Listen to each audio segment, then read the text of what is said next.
Awesome. So I'm here with the fantastic Shiraz Khan, the stylish dentist, or what other names you're known by. You're certainly easy to spot at a conference. Yeah. I think the socks give that one away. But listen, it's great to see you. Good to see you, Mike. You're here in Glasgow at the Henry Schein facilities. Can you tell us what it is you're doing here? Yeah, sure. So I've been invited along with Tariq Bashir to do our Young Dentist Academy first actually seminar in Scotland. It's been received incredibly well. We did not expect there to be such involvement. I think one of the major things is we're based in London. I think there's lots of things going on there. There's lots of people looking for things, so it's quite easily accessible. What's really interesting is when I was speaking to Tariq about this, they said, actually, there's nothing like this. So I think it'll be something that people really would enjoy. A bit of history, the Young Dentist Academy started off in 2013 by a man called Martin Ansell, effectively the godfather of the young YDA. And he was running a course for young dentists, because the thing is we class young dentists anything up to 5 years qualified, right? Okay. Because you don't know what you don't know. Agreed? Yeah. And I think one of the major aspects is before you go on the John Coyce course, or before you go on like Star Italiano, before you go on all these things which you should do if you are interested in those types of things, it's about staging your development. And we all hear this, don't we, that you don't know what you don't know. Yeah. And I think one of the major aspects for me was about ensuring that there's a pathway that would be only positive and facilitate growth. Yeah. So I openly first found out about it, did the course myself. Yeah. What other way is there to know whether it's good or not? So I went through the whole cohort myself, really enjoyed it, got loads of cases, loads of hands-on demonstrations, applications. I was trying to book patients that same week for the same procedures that we were doing, and so you're really getting the most that you can out of it. And honestly, it really changed the game for me in terms of my approach, my knowledge base, skill, technique, interaction with other professionals. It was all just a very nice laid-back atmosphere. And I think one of the major things to grow from that is the fact that they thought I was doing a great job, so they asked me to get on board. Yeah. So I started doing small things like social media. One thing grew to another, and they asked me to join the board last year. So one thing's gone to another, and I'm proud to say that I'm steering it in a direction that I think would be helpful, because I can speak from that stage. I qualified in 2013. Yeah. So I feel like I'm very on the ground with current generation of dentists coming through. So well, certainly, I mean, it's fantastic stuff that you're doing through there, and I think two things struck me. One was the passion that you clearly have for the dentistry you're doing, but also the engagement and the sharing of that knowledge and what you've learned. The other big thing that struck me was I wish I was a young dentist again, because this is really good stuff. Oh, you can come on. I'm sure we'll be able to sort you out. Come through, mate. Not a struggle at all. But I mean, there wasn't that kind of stuff going on when I was at that stage. Yeah. I don't know. As you say, it's the 5 years you're cut off for. Well, we don't even cut people off, actually. There's a person who's on the last course who's, I think, like 15 years qualified. Yeah.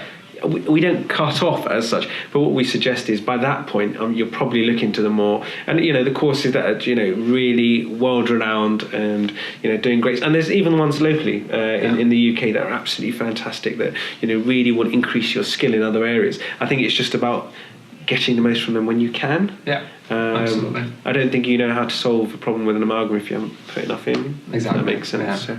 Well, also one of the things I enjoyed there was listening to, because I think we do have this issue with social media and people putting all the wonderful cases up without necessarily talking about the failures or the problems. And the presentation cases you're doing there, you're talking about, here's the issues, here's where I got it wrong, this wasn't perfect. And that is so useful, so that people feel that type of dentistry is achievable, and that it's not always going to go right, and they will have problems. And I think being part of perfection is an element of imperfection. I say this all the time. I think we can all learn from failures, and it would be, what I don't like is, and I've been to a lot of these, you go to this presentation, it's like a holiday show of the best work they've ever done. Yeah. A very, very prudent member of the profession said to me, "You're only as good as your worst case." Yeah.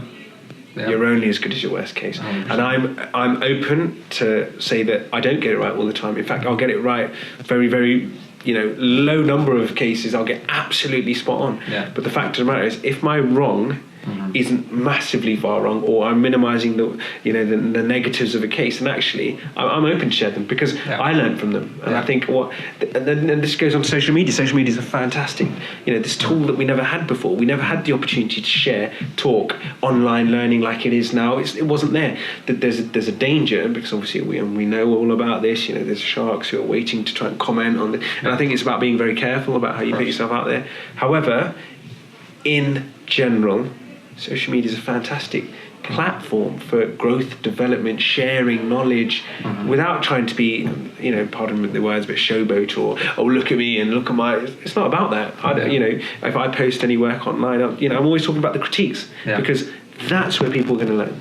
Yeah. They're not necessarily going to learn from the fact that, just something I whipped up in 20 minutes when it really took 3 hours. It's all about honesty. I like clarity in life. So. Indeed. So what's next for you? What are your plans with your career moving forwards? Have you got aspirations? Definitely. So I just recently, don't know what I was thinking, started a master's in restorative dentistry. Excellent. So I think for me it was really important to get some more official accreditation for the level of work that I want to aspire to do. I don't think it's for everyone. I think I'd had no idea of the amount of work I needed to do, which I'm behind on, by the way. So it is such is life. But I really would like to get that finished within the next year, so that'd be fantastic. And hopefully if there's an opportunity to get engaged or involved in the postgraduate development program of the university, that'd be great.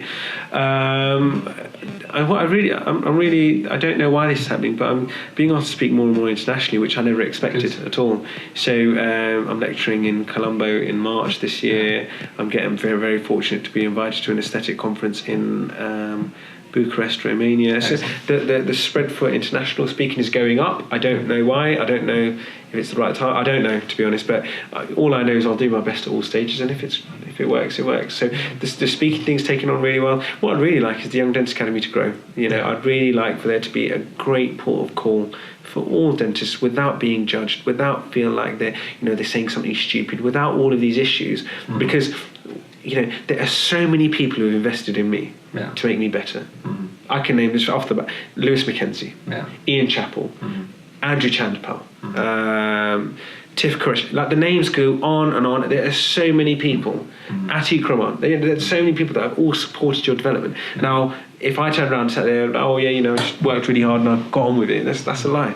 People will always help each other out. And I think if you can create a rich learning environment, you yourself grow. Of course. You're going to push your boundaries. You're going to strive to improve. And I think if we can keep this positive, because I think unfortunately dentistry is not always positive. In fact, quite arguably, it's more negative than it is positive at times. And I think that's quite a daunting place. When you speak to sometimes a lot more senior people, they're like, I hate to be a dentist now, and this and that, and it's like, well, I know you guys had it how you had it, but we have it how we have it. So we need to work as hard as we can to do the best we can. Indeed. I mean, it's a phenomenal profession, and I think we need to remember that and focus on the positives. We're really lucky to be where we are. So I think I think it's a great profession, and like you said, it's really you can really enjoy your work. I mean, don't get me wrong, it's stressful, but anything worthwhile wouldn't not be anyway, right? So. And what about outside the clinic? What do you do? So I absolutely love. I love gentleman style. So I'm starting blogs and various other things because I don't know. Obviously, I don't have enough time in my life, so I need to fill it with things. No, I love gentleman's clothes. So I'm obviously for Dental Town. I'm writing the styling articles. So that's fun. I do competitive dance. Okay, that's right. In my spare time, yes. So I've been doing that for the last 10 years. It's good fun. Excellent. Get to travel around the world. It's hard work. Training's absolutely abysmal of late, but it's really, really great. And I need that external stimulation to keep me fresh within dentistry. And I think that's a major thing. I think if you're really passionate and you want to work really hard, you want to improve, this profession can become smaller and smaller and smaller and smaller. And then you see the same people, you work with the same people, you do the same things, you go to the same places. And it can become quite constricted. If you've got an absolutely, completely unrelated outlet, why not? It just gives you that. And it gives you, physical fitness is, good, and I really enjoy it. And I'm going to Bordeaux next 2 weeks. Excellent. Go to Bordeaux for a competition. So it's just nice. It's nice. Get to see the world in a way you wouldn't see it otherwise. Yep, fantastic. And are you married? Is that right? Yeah, that's right. I've got my good wife to give a lot of support to her. She's a top lady, always supporting. And I think actually having an understanding spouse in these situations is pivotal to any success. Yeah. Because obviously all these extra things, eat out of your time together. Indeed. In essence. So I think it's I owe a lot to her actually and my family because they've supported me through a lot. Indeed. So you mentioned people that had influenced you career-wise. Are they the kind of main mentors that you would think? Is there anybody else? Yeah, I mean, I saw Andrew yesterday. I talked to him. When I first, so I've joined various academies, and I've done British Society of Restorative Dentistry, British Society of Prosthodontics, Academy of Restorative Dentistry, Academy of Cosmetic Dentistry, joined all of these academies.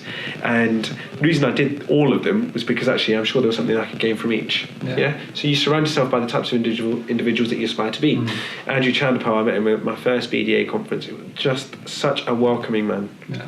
Welcoming, kind, considerate, paid attention to what I was asking, gave me some advice. Yeah. Gave me his email address if I have any cases, send him along. I'm doing that for the last 4 years. I saw him yesterday, said to him, I really want your opinion about something, just about restorative cycle, etc. Today, I get a Facebook message from him. Oh, if you want, ping across that case so we can talk about it. Yeah. I mean, usually you're having to chase people up for an answer. Yeah. And this is the type of person that's actually actively wanting to engage in, conversation and about case because he's just that great an individual. And he's one of many. Tiv Qureshi, I did the IAS course for very minor alignment, sort of orthodontics. I do very basic stuff. Yeah. When I've got a problem with a case, straight away I'll send a message. Within 45 minutes, I get a response. Yeah. Lewis Mackenzie, always been sending him cases. Oh yeah, this is good. You can improve here. This. And I'm not sending them for approval. Mm-hmm. I'm sending them because I genuinely want to improve. Yeah. And when you get people like that around and they're supporting you, Ian Chappell, when you get these people supporting you throughout your career, you can't be but thankful. And actually what it does is it creates a positive environment because I want to give back in the same way. Yeah. I'd never compare myself to those great mentors because they're fantastic. But if I could help someone in even the smallest of ways. Absolutely, and it is a kind of passing on thing. And I remember having a similar experience as a student doing my elective study and phoning around the dentists and the number of "we're too busy, we can't help" stories there were. But the difference that made when you got one or two people that said, come and help. So I always will do my best to pass that on the understanding that you say to the student, see when you get the phone call in 20 years time, just see you later. I'll accept you if you accept that phone call in 20 years time. And I think one of the major things, and that's so important, and I think one of the major things is I'm never going to proclaim to be a restorative guru or whatever, because I'm not. Right. I'm just, I'm very keen to support at the level that I can support. Yeah. And if I actually don't know some information or I think someone's better suited, I'll always give a recommendation because to be honest, I'm not going to pitch myself above where I am. Of course. I've got so much to learn. I've been in the profession for 4 years. Mm-hmm. Hopefully got another 25 to 30. Mm-hmm. I think I'm going to learn a few things on the way. Yeah. So for me to pretend this is what you do when I haven't even got a 5-year recall of a case, I can't say that that's how you're going to do things. However, what I will do is I'm talking posterior competence. I know I'm going to ping a message straight to Lewis or Andrew. Say, listen, I've had this inquiry. Can you help, or would you like me to get them to contact you? And even for opportunities of speaking, if I think I'm not well enough equipped or qualified to speak, then I'll actually encourage one of my colleagues because I understand the value of where it is that I'm pitching it. Yeah. So it certainly is fantastic stuff. That's very, very nice of you to say. Thank you. We're working hard and keep improving. Indeed. So where is it you work? Where's your practice? So a couple of practices. So they're not mine. I work at 10 Dental, which is Clapham, London based. Okay. Lovely practice. Won the practice of the year 2017. Yeah. So it's fantastic. Really, really great achievement. Great team. Great support network. Mm-hmm. So another couple of people who really supported me: Nick Sasodia, Martin Wanadea, Oli Midiojo. 3 people who really, really put their time and effort into me. Mm-hmm. So it's a great practice. We often talk about cases quite passionately. Questioning why a certain modality would be done. It's really nice, very nice environment. So they're great. And I work at One Stop Doctors, which is a polyclinic based in Hemel Hempstead. Yeah. And that houses medicine, dentistry, pharmacy, physio, diagnostics all under the same roof. Excellent. Really exciting establishment. We'll see how it's going. It's a new squat setup, but it's a lovely place. Mm-hmm. So they're the place to work. I really enjoy them, and I'm running, trying to run some study clubs there as well. So it's all picking up in a good way, I think. Yeah, good. What would you say? I guess what was the biggest challenges if you opened your book on a Monday morning and you saw a particular case, and what would you say challenges you the most? And I don't necessarily mean to say the stuff that you don't like doing, but you think this is the most challenging case. Yeah, I think one of the most challenging cases are really those super aesthetic demand cases. Mm-hmm. The single tooth, high smile line, they come in wanting veneers or whatever, and I'm saying to them, look, I'm not going to do that type of treatment because I'd rather keep your enamel. That's the strongest part of your body. Let's keep hold of that. Trying to sway them round and that sort of stuff. They're probably the most testing cases. The other really, really testing cases when you've got a tooth, the patient wants crown changed, and there's a massive black post behind it, and there's something on the tooth next door, trying to make them look similar. So I work quite closely with my labs in those cases. So they're quite challenging patients. I think when patients have got quite specific demands, I think it's about being open and honest and saying, look, actually, if I don't think I can meet them, I'll openly say, look, to be honest, I don't. Sometimes I'll talk myself down and say, I don't think I have the right level of experience to solve your problems. However, by all means, seek a secondary opinion.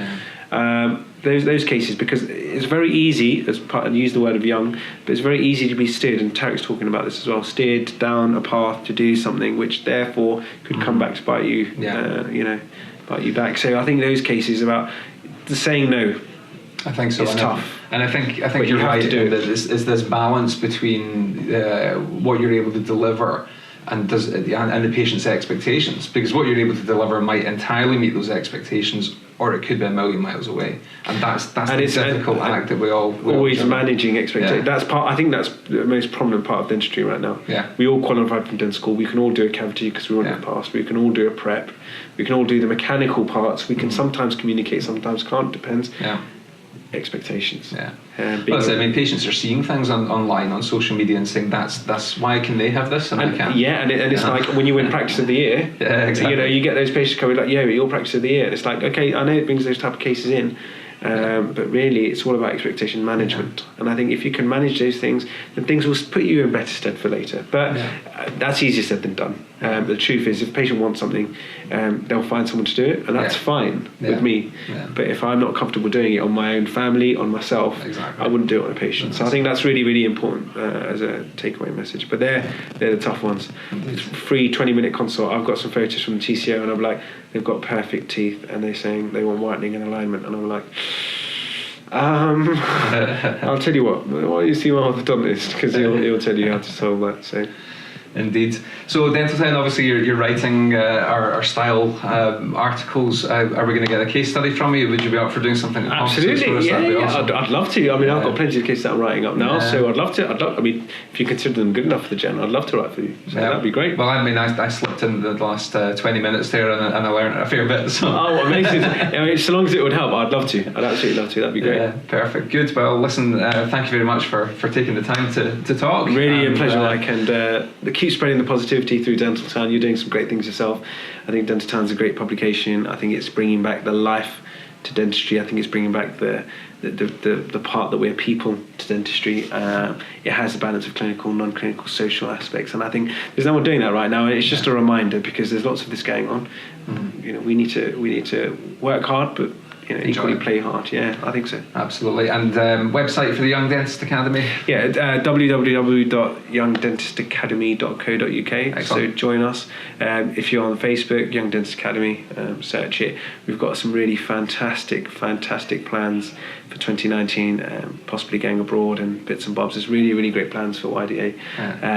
So watch this space. But if you'd like to get involved, please don't hesitate to contact us. Excellent. And there's no age restriction. We can. Yeah, there's no age restriction. So Mike, we'll see you on the next one. I'm sure we'll sort that out. Real pleasure. Nice one. Thank you very much.